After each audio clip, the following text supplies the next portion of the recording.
Não é extremamente comum a inflexibilidade cognitiva no TDAH, mas pode acontecer. E tem que cuidar por dois motivos. Primeiro, porque às vezes um TDAH predominantemente desatento com inflexibilidade cognitiva pode ser erroneamente interpretado como autismo nível 1, e são situações totalmente diferentes, né? O fato de você ser muito desatento e inflexível não te coloca dentro do transtorno do espectro do autismo. Isso não cumpre os critérios mínimos para o diagnóstico do autismo.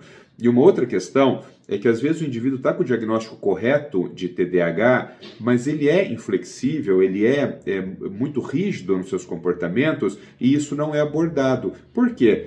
Não é abordado terapeuticamente e isso vai se transformar num enorme problema. Por quê? Porque a inflexibilidade cognitiva, ela não vai ceder à medicação. Então, você pode estar usando sertralina, você pode estar usando fluoxetina, você pode estar usando ritalina, você pode estar usando atomoxetina.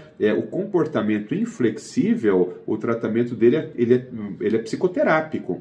Ele não é medicamentoso, né? Claro que se fosse medicamentoso era muito mais fácil, né? A rigidez do comportamento, por exemplo, do adulto autista, ela muitas vezes é o que tem de mais difícil no transtorno do espectro do autismo em adultos nível 1. Então cede muito pouco a medicação. Então, às vezes você tem um adulto com TDAH, que ele é extremamente rígido, até uma criança, porque a inflexibilidade cognitiva você pode ver desde um neném de 2, 3 anos de idade, você já consegue perceber comportamentos rígidos, né? Claro que no adulto é muito mais simples, porque ele verbaliza isso. No neném pequeno é mais difícil, mas você consegue perceber a inflexibilidade cognitiva. Na criança você percebe, por exemplo, nas brincadeiras, aquela mãe que fala assim, ele não tolera que não brinquem do que ele quer. Ou a mãe fala assim, ele quer sempre mudar a regra do jogo para só ele ganhar. Indivíduo que tem muita dificuldade de lidar com frustração, por exemplo.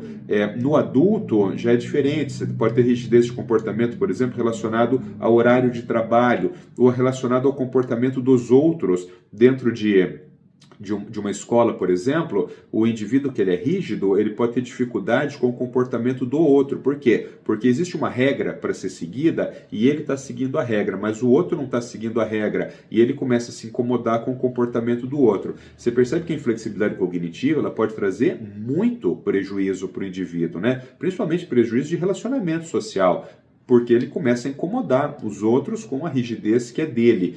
Então a resposta para você embora a inflexibilidade cognitiva não seja tão frequente em indivíduos com TDAH, é muito importante que quando presente ela seja identificada e seja tratada.